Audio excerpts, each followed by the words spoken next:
did really exceptionally, which kept me super entertained, was your ability to play defense actively, right? Like, even if you were being the victim in the fight, you were always like asking for mercy. There was always, if you got hit, you always went over your own legs. It was like, it was as much fun to watch you like being defeated as it was to watch you winning. And for some reason, sometimes it was almost... I'm better at getting beat.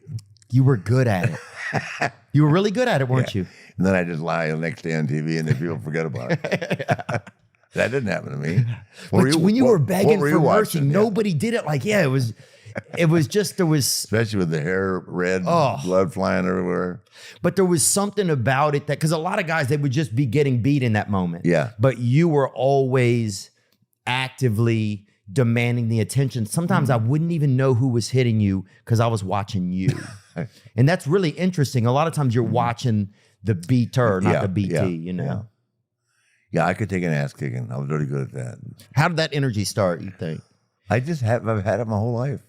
Brother, I was ADD before ADD was possible. Oh, yeah. I'm still looking out the window in fourth grade. Richard, can we have your attention, please? Social Studies 101. I spent 13 years in high school, let me tell you. I still haven't passed English or Latin. There's only 4 years of it. I was there 5. I mean, you had ADD, I didn't go to 12th grade. I went to 13th grade. And then barely got out. Did you go to prom? Do you remember going? Did you go to high school prom? Oh, yeah. Yeah, who was it? Yeah. Well, here's the funny thing. This is a great story. I've never told it before. So I hitchhiked. My parents were Minneapolis, very conservative. I was in private school in Wisconsin. I got in trouble. It was either private school, nothing bad. Yeah, the Hadley Center. Where'd you go? What was it called? I went to Wayland Academy in Beaver Dam. Prep school, very expensive. It was either that or a reform school because I got in some trouble trying to buy liquor underage. Nothing serious, but it was enough to get me in trouble. And then riding my scooter around Lake Calhoun. So I got there, so I made all these friends. And, you know, there's no cell phones back in the 60s and all that. So now I have a whole new group of friends, and they're all from wealthy families. And they go to, everybody's going to spring break. I said, what's spring break? I said, we're all going to Florida. So I went home and I said to my mom and dad, I said, can I go visit my friend Bruce in Chicago? And they said, yeah, they gave me $200 and took me to the train station. And they drove off, and I walked out of the train station and hitchhiked all the way to Fort Lauderdale. Wow. It was the greatest. I did it 2 years in a row. So would you go right out to the interstate and put your thumb out? Yeah, brother, I'm telling you. Yeah. I mean, I'm walking through Macon County line, man. I mean, that was some strange shit for a guy from Minneapolis. Walking through Macon, Georgia, brother. What the hell? This looked different than Minneapolis. So anyway, then I got picked up by these college girls. I went right in. So my first night there, I'm in Arby's, right? And with my friend, and this chick is working at Arby's. And she goes, where would you, oh God, a Wisconsin leather jacket on and no shirt. And like trying to be cool. And she goes, where'd you go to school? I said, University of Wisconsin. She said, cool. She said, you want to go have drinks afterwards? I said, what time do you get off? She said, 10 o'clock. And so I ended up staying with her and her mom. Wow. On top of, my mom was a beautician. On top of which one? On top of both. But I invited the one, to, what was there 10 days? I mean. Yeah, look, dude, in 10 days, you got to meet the whole family. Yeah, exactly. Yeah. But I ended up inviting her to prom, but not even thinking. And so I get a letter from her at school, and she said, my mom is flying me to Madison. Are you going to pick me up and take me to prom? And I had a girlfriend in high school. Boy, that was bad. So I did have to, I said, Ann, I made a mistake, and so Gwen Worthen was her name. Oh. Gwen, where are you now? Gwen Worthen. Forgive me.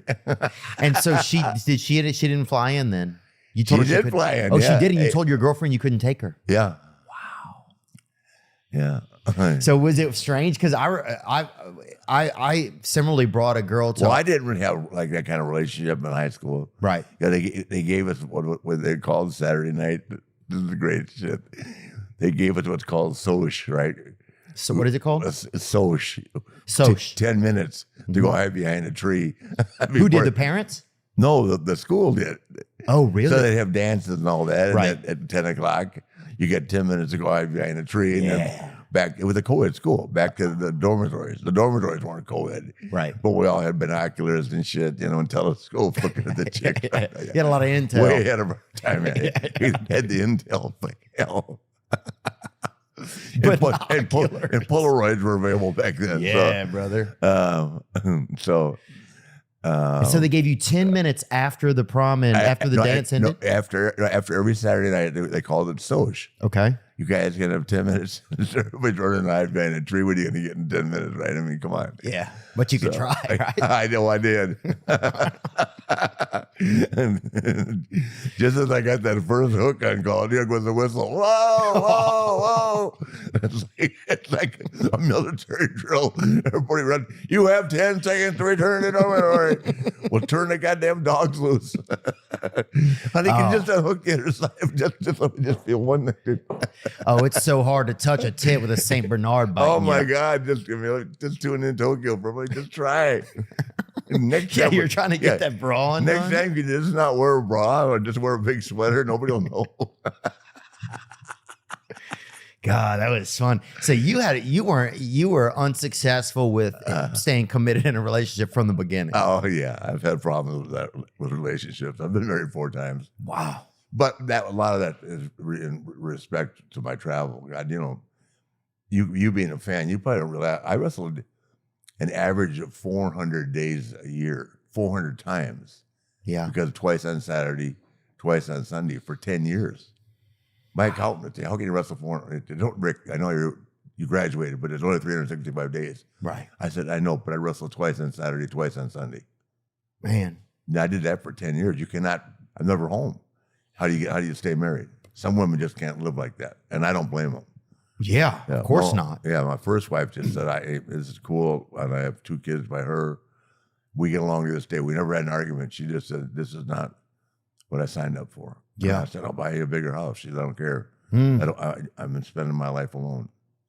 Because once you get on the road, and if you're successful, as you know. Yeah, once it gets busy. Yeah, it's fun. Yeah. Yeah, and why go home? If you have a day off and you're like in Los Angeles, you have one day off. Are you going to go all the way back to Charlotte, North Carolina, or are you going to stay in L.A.? You're going to stay in L.A. and start a new family. New York. You find your old family. How many guys do you feel like had kind of illegitimate children out there? And I don't know. Do you think it started to happen?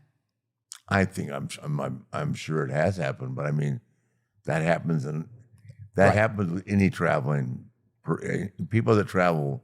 Yeah, it's gonna happen because I've never experienced that myself. But some of these girls, not in the old days, they wanted to get pregnant. Oh yeah, if you had money, they wanted to get pregnant. And guess what? Hello, that's why all this stuff is so sophisticated now with DNA and all that. That stuff wasn't around back when I was your age and that. But yeah, you had to hold the baby up next to the man. Yeah, it's crazy. But I never experienced that. I don't know, but I think, falling back, that can't all fall back on wrestlers because right, there's 2 partners. Yeah, well, well, that's happened. I mean, the football players that travel, the basketball players that travel, baseball players are never home. I mean, pilots and flight attendants. Come on, give me a break. They're just they just have. In the old days, they were the most fun. The flight attendants were the most fun. Can we have matches? Can we have tickets to the matches tonight? Yes. What do I tell you saying that? Oh, okay. Well, I'm not supposed to tell you, but that. Yeah, flight attendant, bro. Yeah. And flight attendants used to be hot. Were they ever? God. They still are, some of them, but it's just an attitude thing now. Jesus. But some of them now, they're hot, but then they're like men. Well, it's just a different time. They're just kind of like, you think it's a woman, and then they turn them and they say, and they're like, I'm a man, and you're like, oh, dang. I haven't experienced that, but I've experienced it where they just don't want to do any more than they have to. Yeah. In the old days, I think that they were They would go above and beyond for the company. Above and beyond because but normal. Does that make sense? Yeah. Things have changed a lot with that. And, You know, you can't. You got to be very careful what you say to a woman now. Oh yeah. I mean, you couldn't exist nowadays. No, I'm kidding. God, I used to walk around all the flight attendants doing the sweet and low joke. You know, I'll show it to you later on. You know what difference between sugar and sweet and low? I'll show her later on. No, you could never do that with a flight attendant now. Good Lord. But did women get offended back then by it, or they kind of liked flirting, or what was it like? They flirt. Are you kidding? Yeah. God. I mean, but you know, now it's like any kind of travel today. I mean, I dread. That's why I fly private a lot. If it's practical. Yeah, okay? understood. Because people in general, they put computers on, put earplugs on. You got no one to talk to. People don't drink in the old days, people would drink on the planes. Oh, yeah. Talk to each other and walk around. And now everything is such a stringent, everything is a rule. Yes. You know, remember we used to sit in the old cabins, the higher end, the 747s, tell stories, laugh, and the big trays of food. All that stuff on our domestic airlines is gone. Yeah. Now the foreign airlines still let that stuff go on. Oh yeah, but we've shut down everything. Singapore Airlines, you would never get off the plane.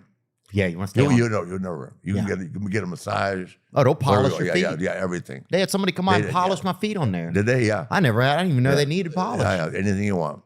They'll do it all, dude. Yeah. They'll fucking they'll cut the hair on the back of your legs. Yeah, but ongoing Dom Perignon, they never stop serving you. Yeah.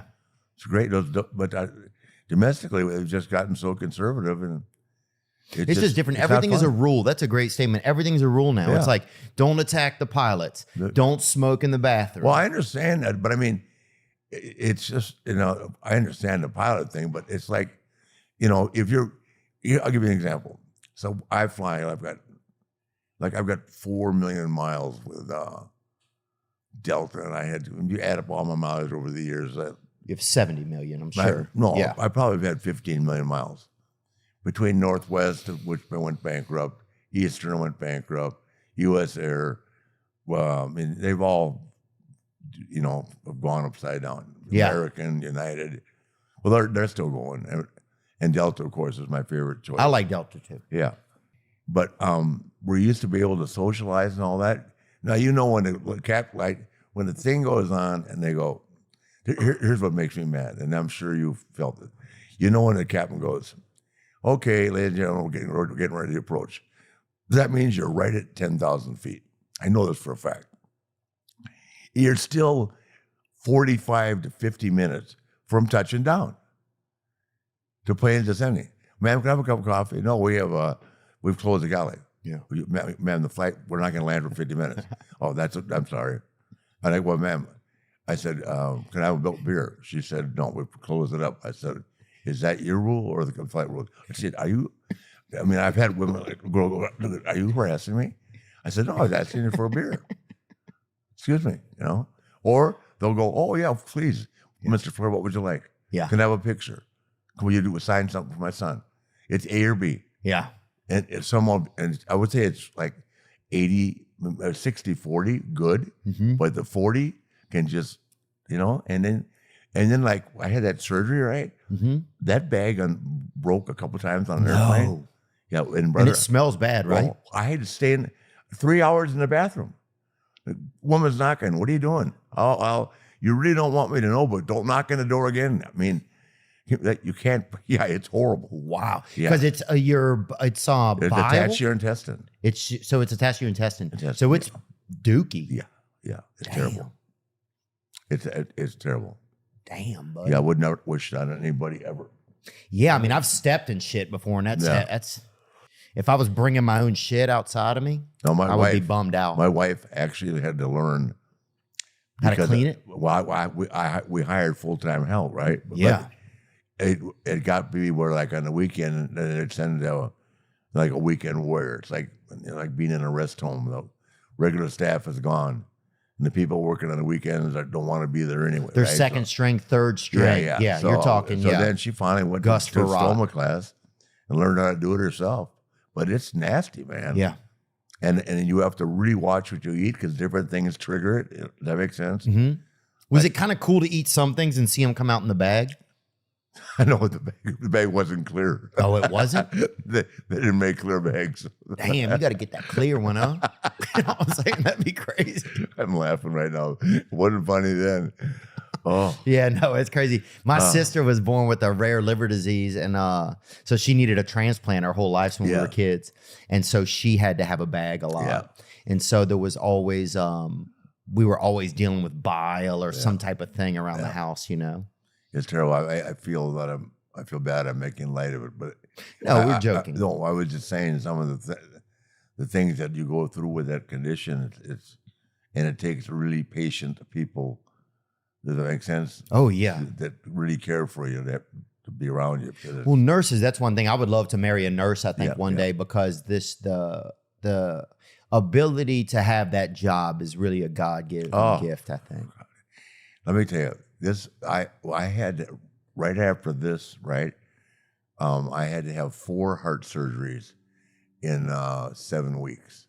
Damn. Okay, but by the second 2, they were walking me into the same room and the same nurses.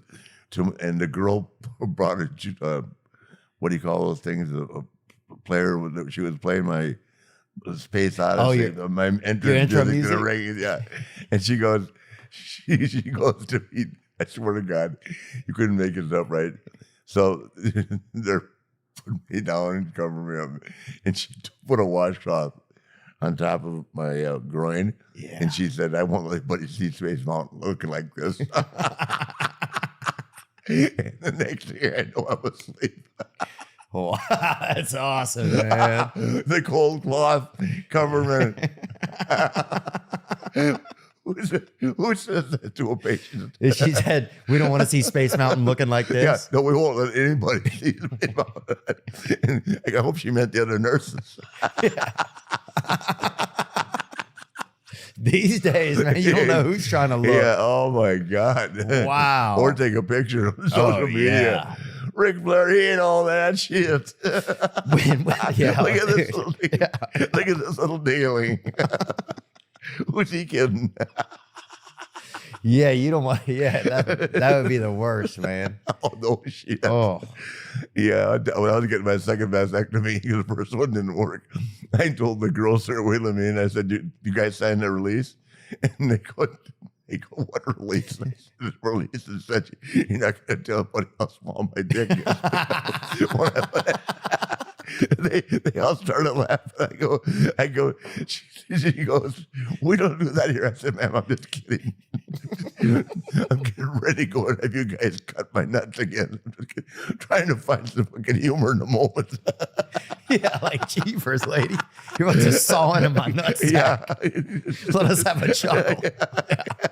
Did you sign? We don't sign releases. I'm just kidding, please.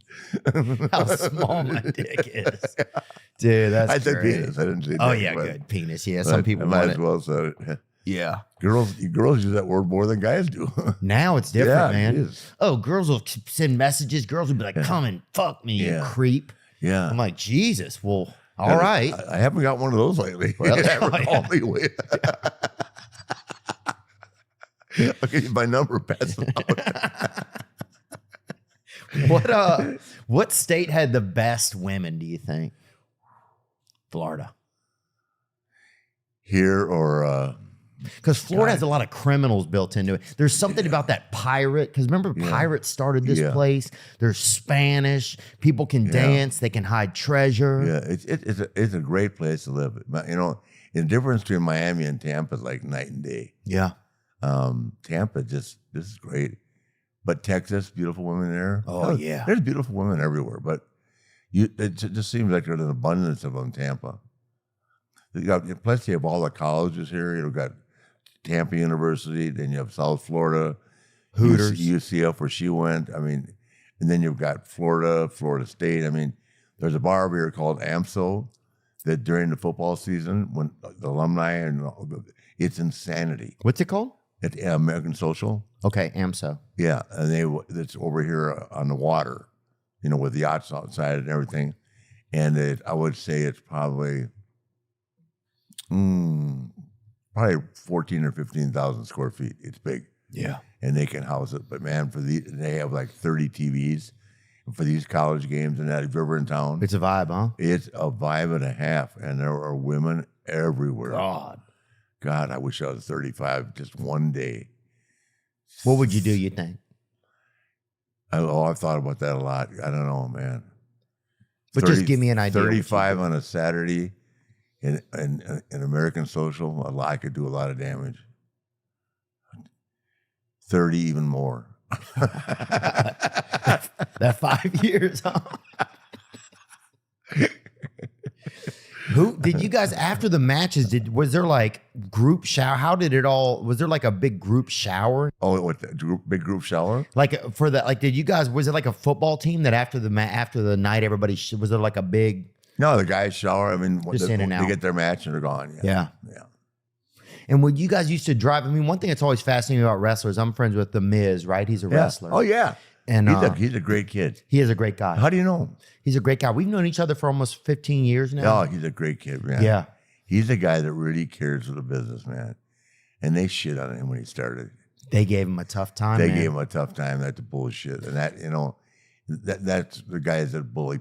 I got no time for that. But Yeah. he's a wonderful kid. Yeah. And he's made the most of it. And I'm going to tell you the truth. He whatever they hand him, he makes work. He did it. Yep. That's a good point, huh? It's a gift. Whatever they hand him, he goes. He doesn't complain. If he does, I'm not aware of it. And so damn respectful. He's a great kid. Yeah. Yeah, I met him years ago with his dad. He was always a hard worker. Yeah. And just extremely charismatic. He always had that energy that was, he always had this charisma that was a little bit beyond him as a person. He's a Cleveland guy. Yeah. So is Dolph Ziggler. Oh, is Dolph? Yeah. Dolph's a comedian too, right? Yeah. I know that he's done some comedy. He and I communicate sometimes on social media. Yeah. But He's a great kid. The Miz and I have been friends for a long time, and I've always admired his ability to roll with the punches. Yeah. What was it like whenever did your storyline ever get like where you were like, I know you had the like those Bischoff years where you didn't love it and Hated it. Yeah. Worse. It must have been hard, huh? Well, I was the guy, out of sight, out of mind. It didn't work. He kept trying to lose me. Like, what do you mean out of sight, out of mind? I mean, he thought if he could take me off TV and put me and bury me, that he forgot where I'd been for 20 years, 25 years before I met him. Yeah. Yeah, you don't lose 25 years of being a man. Mm-mm. And then all of a sudden have some dipshit try and put you in the back of the pack. Yeah. Yeah, I don't even think you couldn't even. He beat my brains out though. That was a big self-confidence, a big time loss of self-confidence period in my life. Yeah. Yep. I guess you don't have as much control over how not relevant you stay, but how much attention they give you. I mean, it's kind of interesting the way you guys' business is set up, right? Mm-hmm. It's like you're the performer, you're the athlete, you're the competitor, but then there's also this business side that kind of gets to politics. Right. Ass kissing. Was it like that early on? Did it change? It wasn't like that early on. No, when I got in the business, you were either good or you were bad. And if you were bad and they don't like you, they beat you up. Really? Right? Beat you up right in the ring. Damn. If they could. Yeah. No, now it's all political. It's off. Jesus. It's a business more. Yeah. It used to be when you enjoyed it the most, and when I enjoyed it the most, is when you were there because you were that much better than the next guy or the woman with it. Now you can be better than anybody, but it's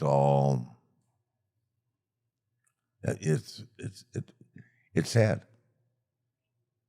But you either accept it or you don't be part of it. And I'd rather be part of it and accept it, and I don't talk about it.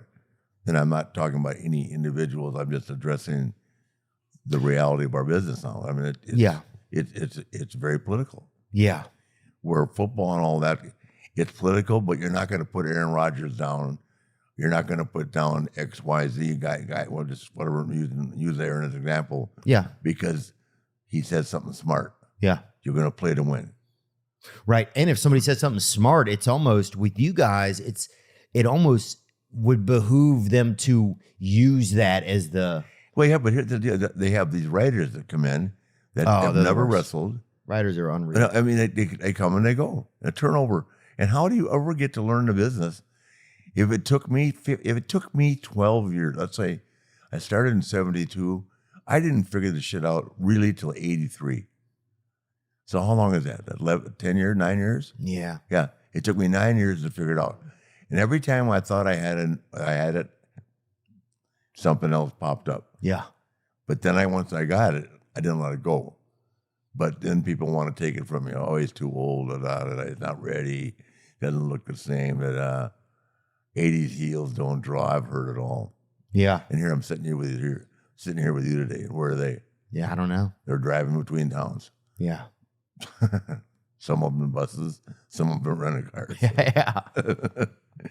What was it like when you guys would hit the road? Was that a lot of fun? Did you guys enjoy 3,000 miles a week, man, minimum. Yeah, it was fun. And it was mostly the Southeast you guys were in, huh? Well, I was in Charlotte. I'm probably the only wrestler alive. Even Hulk had to move out of Florida. He moved to Stanford for a while. He'd tell you that, but Hulk and I are probably the only two guys that during the course of our career, in our heyday, that never left home. I never left Charlotte. They wanted me to go to Atlanta. They wanted me to go to Florida. I mean, I wish I had come down here only because of the state tax issue. Tax havens, yeah.